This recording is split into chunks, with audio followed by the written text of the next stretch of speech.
It's Quake again. I just got one thing for that. Give me the personality. To quote the great Duke Nukem, I ain't afraid of no Quake. Hello everybody, Sparkster1701 here. And we're taking a look at one of the latest figures to come out in the Legacy United line. This is Quake. Now Quake here is taken from the Generation 1 era, where he was released as a Dual Targetmaster. For the benefit of those who aren't as familiar with it, a Targetmaster was a Transformer who was bonded with a character that wore a specialized exosuit, either a human or a Nebulon in most cases, and that person would transform, after having some special surgery, into a gun. They could then act as an independent weapon. It seemed like a silly idea, since in robot mode it's kinda pointless, since the robot could also pull the trigger on the gun. But it made for good use in the vehicle mode, as when the gun would be mounted on there as a weapon, it could act as an independent turret. So it could be used to shoot down enemy aircraft, clear the pathway in front of the Transformer, or fire behind him to discourage tailgaters. How many people haven't wanted that? And that would leave the robot to focus on driving or flying. In 1988, when the original Quake was released, he was a Dual Targetmaster. Since they were smaller toys, they were put on card instead of in a box like the previous toys had been. To offset the smaller size, they were given a second figure to be an extra gun, so they could dual wield their guns, or one could be plugged into the other gun and it would allow it to boost the special effects of the one that was the gun. Quake here was a special one out of those 6 carded Dual Targetmasters, as the original had a separate gun that was the turret gun, so he had 3 guns, and was the only one to have that. Quake functioned as a special warrior, and he was known for having tank treads that could secrete a special resin that allowed him to climb walls in that mode. So that gave him some rather strange combat tactics, since he could come at you from unprecedented angles. The only problem with that was Quake was also rather stupid. He would often forget where his targets were and would just blindly fire once he would get into a strange position on the wall. So, in just about as many cases that he would fire at the Autobots, he would wind up firing at his fellow Decepticons. Strangely enough, those original figures from 1988 were not released in Japan. No reason has really been given as to why the Dual Targetmasters didn't get released there. Alright, we'll start off by taking a look at Quake's accessories. He has his 2 partners here, so we'll briefly talk about them for a moment. The first one up is Tip Top.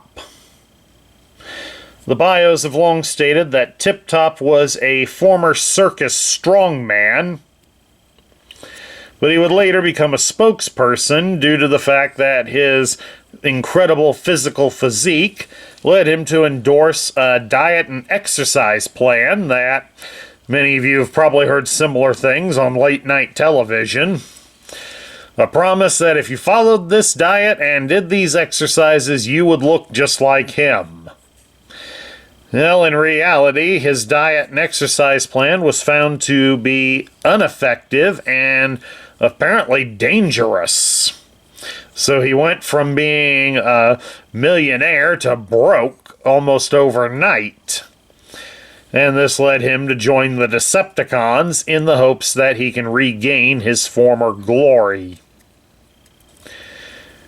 Now, Tip Top's always been my favorite of the two, especially with the detail here next to his head, because it looks like he's got a couple of missile launchers strapped in there next to his head, so that makes him look pretty wicked. It's impractical, yes, but you gotta admit there is a coolness factor to it.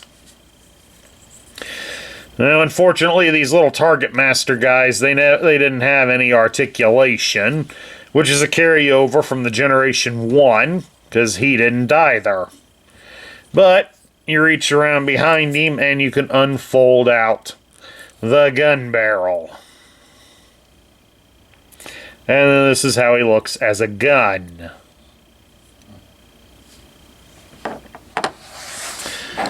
And then next up we have Heater. Heater was always described as a smart aleck street punk with an aversion to work. So he most likely drifted to the Decepticons mainly out of a laziness to really do anything else. Except show off to people that he can mouth off with the best of them. So I can imagine that he gets be kind of mouthy like certain smart alecks. Maybe he should have been up there with Chris Rock. He could have been smacked by Will Smith during the Oscars. But at any rate, you also reach behind him and you can fold out a dual barrel. Now, like I stated earlier, on the G1 toys, you would combine them like this, and then they would form a large rifle. And in this configuration, Heater would be powering up Tip Top's gun mode, and the energy effects from his blast would then be magnified. And then the same would be true in reverse. Let's plug the gun in here onto Quake, and you can get a see how that looks, and that looks pretty good. It's still kind of like the Generation 1 era. Although since this modern Quake has better articulation, it looks a lot better. Unfortunately, the instructions don't show off that way of firing. They do this instead. They give him both guns, but the other one plugs into the bottom of his fist. And no matter how much anybody says it, this looks stupid. I mean, yeah, I'll even give it credit. Some G.I. Joe guys carried guns that were built kind of like that, where it was over and under. But no matter how you slice it, folks, this still looks dumb. Alright, before we show off the articulation on Quake, we should also point out that he does have another accessory. The turret is removable. And that's mainly due to the fact this is how he is packaged in the box. The turret is removed, so it can be taken off. So if you do end up looking for a loose one, that's something you should keep an eye out for. One other thing that I do want to point out is the hinge on the hands.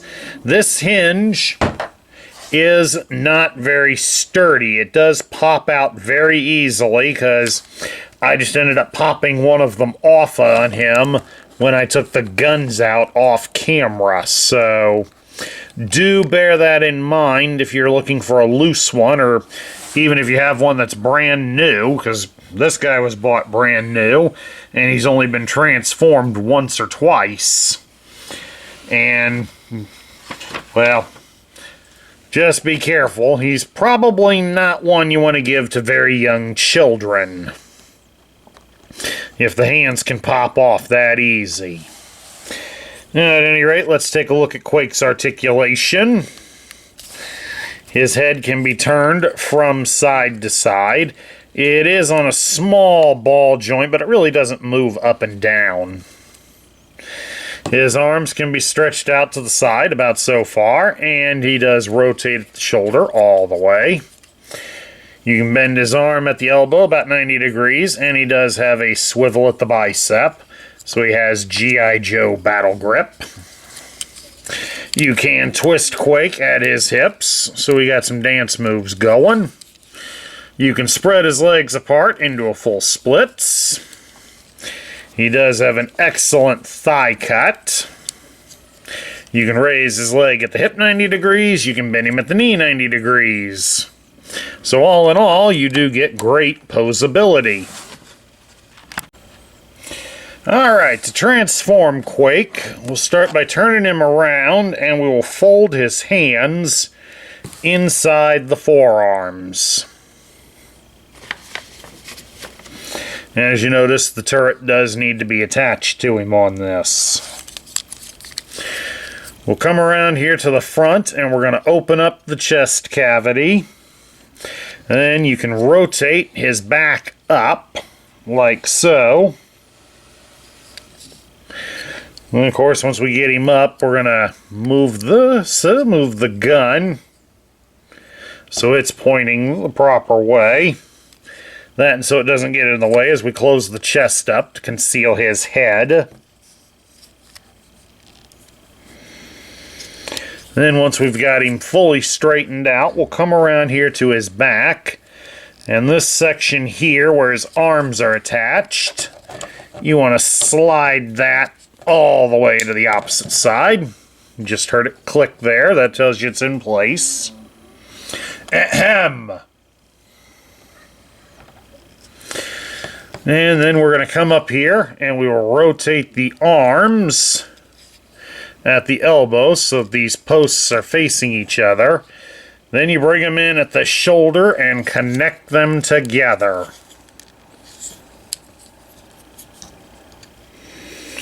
Just exactly like that. Then we'll come down here and we'll bend his legs at the knees. Once you've done that, rotate them outwards at the thigh cut. Because then you're going to open up these sections in here. This section out here at his feet should fold outwards. Excuse me a second. Okay. So this section here, it's locked into the back of the foot, so once you get it separated, it will fold out the way it's supposed to. And then we start working to shift out this section of the foot. Get that to shift outwards a bit. And then we're shifting it so that they extend upwards. Like so. So be careful with this hinge. When I first tried out mine, one of them popped free. So the quality on this figure is not that great, unfortunately. So once you have that in position, you'll come back here and we're going to get these sections fully rotated out to form the tank tread. Then you can come up in here, fold the feet inwards, like so. And then we rest this black piece here on the foot and rotate these sections around and get them to connect alongside the leg to completely form the tank tread.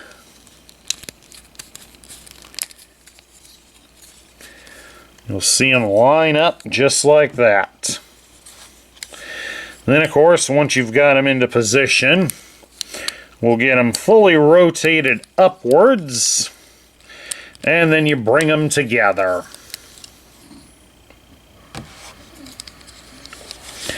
Then we're going to stand him up on the treads, bend him here at his hip backwards. Because then we're going to fold everything downwards and get it all connected. Start by bringing that in there.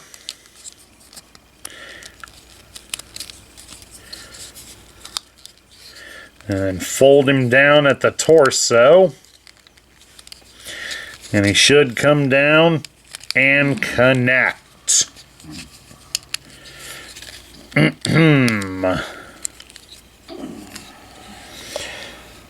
Once you've got him connected, fully fold out the turret gun. And there you have it, folks. Quake is now in his tank mode. And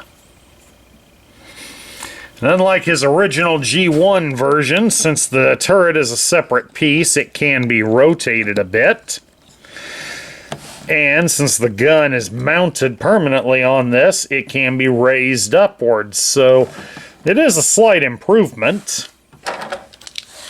And of course, you've got a couple of holes here on the top of the turret, so you can attach his guns.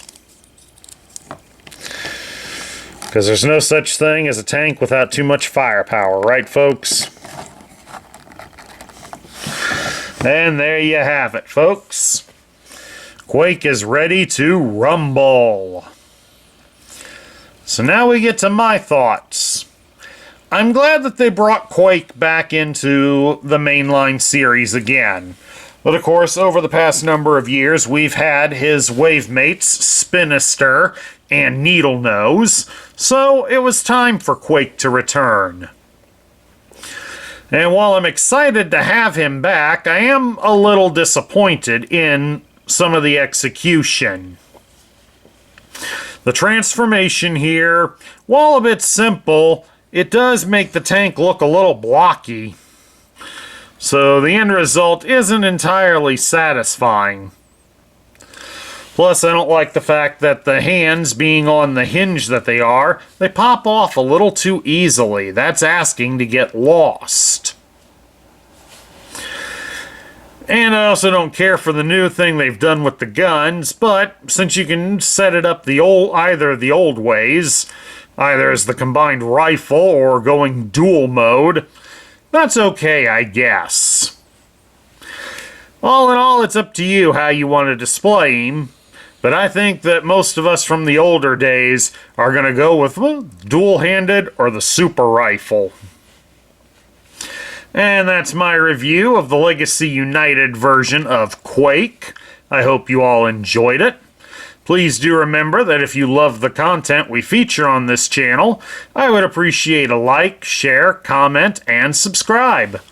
This is Sparkster1701 saying I'll catch you all later.